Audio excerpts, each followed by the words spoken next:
I learned photography through my father. He was mainly a portrait photographer.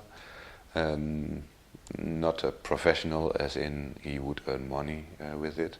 He did a little, but yeah, well, it wasn't enough to pay his hobby, I guess. But he gave me his first camera. That would be an Agfa Klak, nice 6x6 camera, typical box camera. And yeah, I was happy to be able to use this camera. I was about, yeah, what will it be, 6, 7 years old. And I like the magic, the magic of taking pictures, not knowing what you did because the film was still in the camera, and having this film sent to the lab and wait for a week or two, having them returned, and then be disappointed about the results, I guess. As a matter of fact, I still like that magic of film, and that's one of the reasons why I still shoot film. After using this Agfa Klak, a few years later, and I was about 14, I guess, I got this single lens reflex, the Zenith E. Made a video on that one, so click on the label, but please do that after watching this film. I made a film on this Zenith E, and like I mentioned in that film, the camera is a tank. It weighs a ton. It's lethal, but it's a single reflex, and it has a Praktica mount lenses, M42. In that period, I was mostly interested in macro photography, imaging, making images of little things, bugs, toys, or whatever. But yeah, I didn't pick up this hobby serious. I mean, I had to pay the film myself. I still do, by the way. But it was kind of expensive, and it was kind of a hustle. Years later, and then I mean years later, I picked up photography again, but that was mostly because I became a father, and most fathers pick up photography when they become father, just to make pictures of their family, of their kids, and yeah. I think, I guess I was this guy with the camera on holidays and on parties, but still not a serious photographer. I like photography very much, and I always did, but it never came to me as a kind of obsession or whatever, until I got my first digital single lens reflex, and that was in 2008.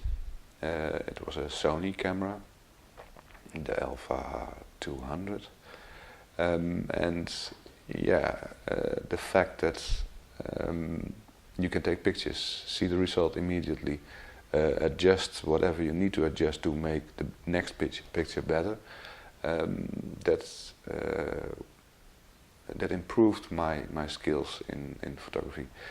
And I started to learn more about the relation between aperture, shutter speed, ISO settings, stuff like that. I learned about depth of field, about motion blur, about flashing on first curtain or last curtain, stuff like that. Most people think that to become a good photographer, you need to follow a study. Come on, guys. We have YouTube, we have Google, we have the internet. All the information you need is over there. And that's the way I learned. Of course, I visited some workshops, and I talked with other photographers. And that's a very important thing to do. As soon as you can find like-minded people, um, which you can discuss your experience and learn from their experience. That's very important, and it's a very good thing to do. But for starters, every information you need is on the internet, and make use of it. If you have the opportunity to walk with someone in a photo shoot or in a photo walk or whatever, do so. But all the information you need is on the internet. At first, it was in 2009, I thought that portrait photography, fashion photography might be something for me. As a matter of fact, I like being in the studio very much. I can take lots of joy of making a portrait, a good portrait. Then you have the ability to adjust the light and the light settings just the way you want to have it, and that creative process is very nice. And in fashion photography, and it's very popular lately among amateur photographers, but in fashion photography there are no creative limits. You can have a makeup artist for very beautiful makeup and hairdressing and whatever. You can have the most extravagant clothing, colors, whatever. You can change your studio into, for instance, a jungle and have a beautiful woman with a beautiful dress and nice hair and butterflies all over the place, and make a nice creative picture. And though I like that, I love it very much, and I deeply respect fashion photographers. I mean, it is a special skill you need to have to be able to make such pictures. But for me, that is not the photography I want photography to be. I'm not saying that I want to make documentary photography, but catching life in an image, and by catching life I mean the moment, the situation as it is right then, and registering that on an image, that is beautiful. If you look at the pictures I make the last 2 years, then you will notice that those pictures differ a lot from the pictures I made in the early years, so in 2009, 2010. And the difference is mainly because of the used focal length.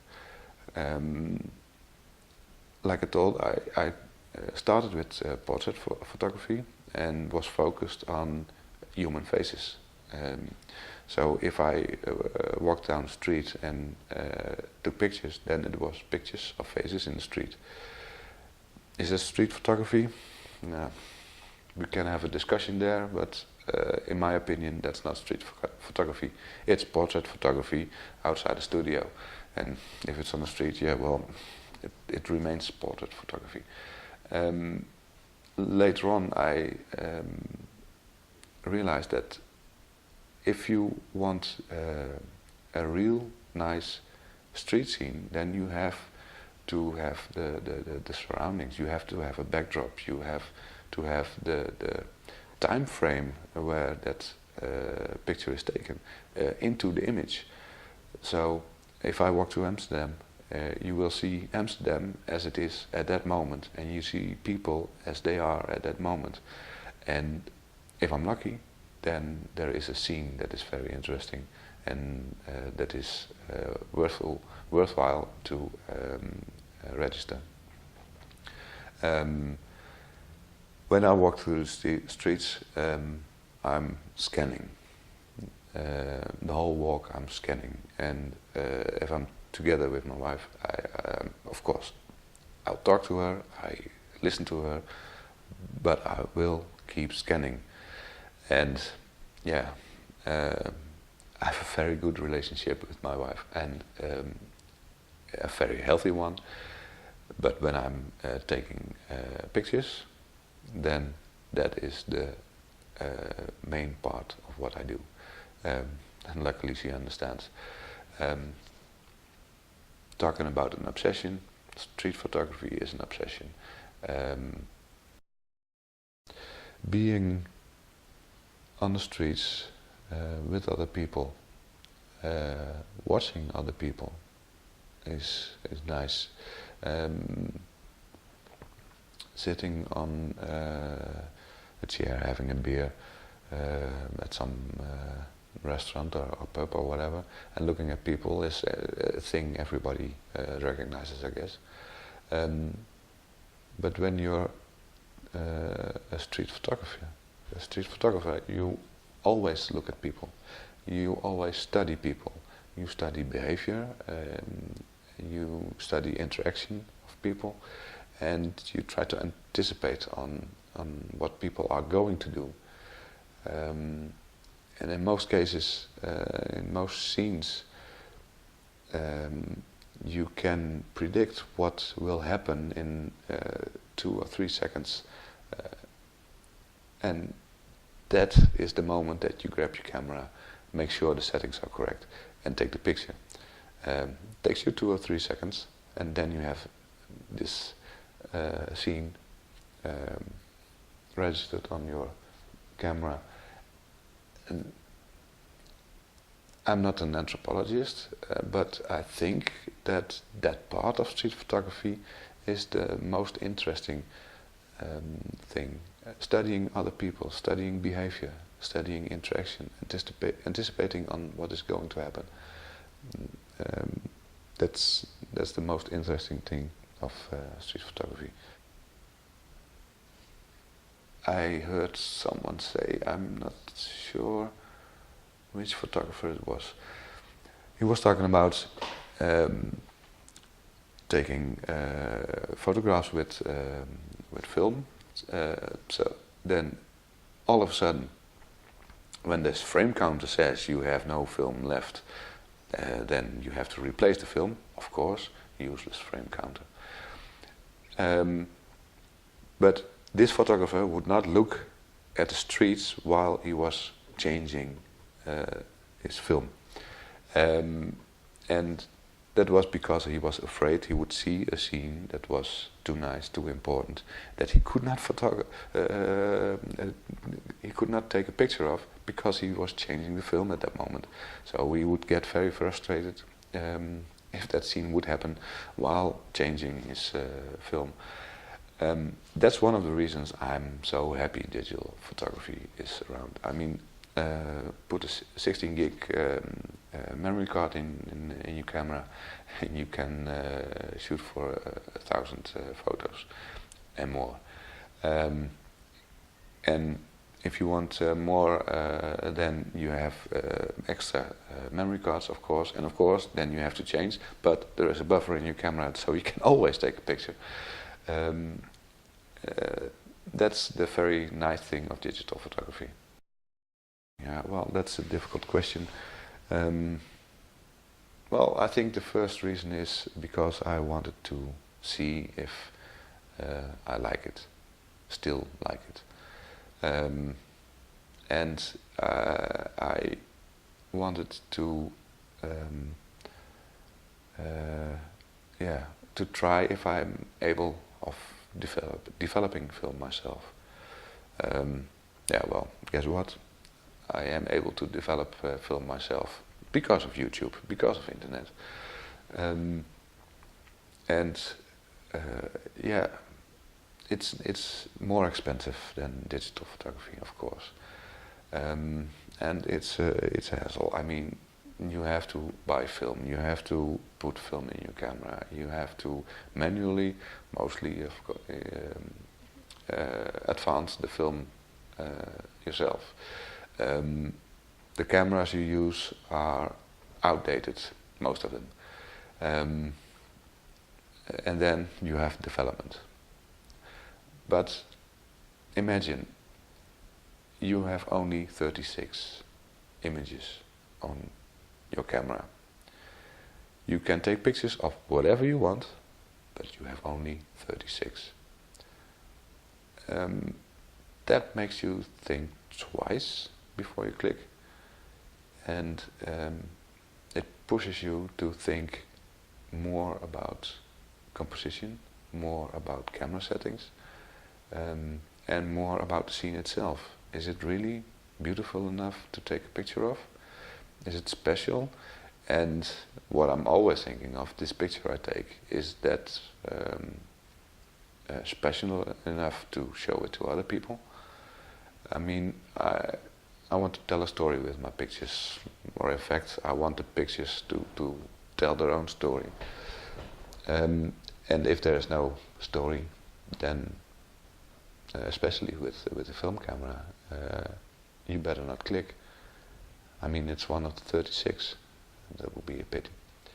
So, for myself, I think the improvement of my photography skills was massive when I started film photography again. And it slowed down the whole process, and the process of self-developing the film, yeah, I just like it.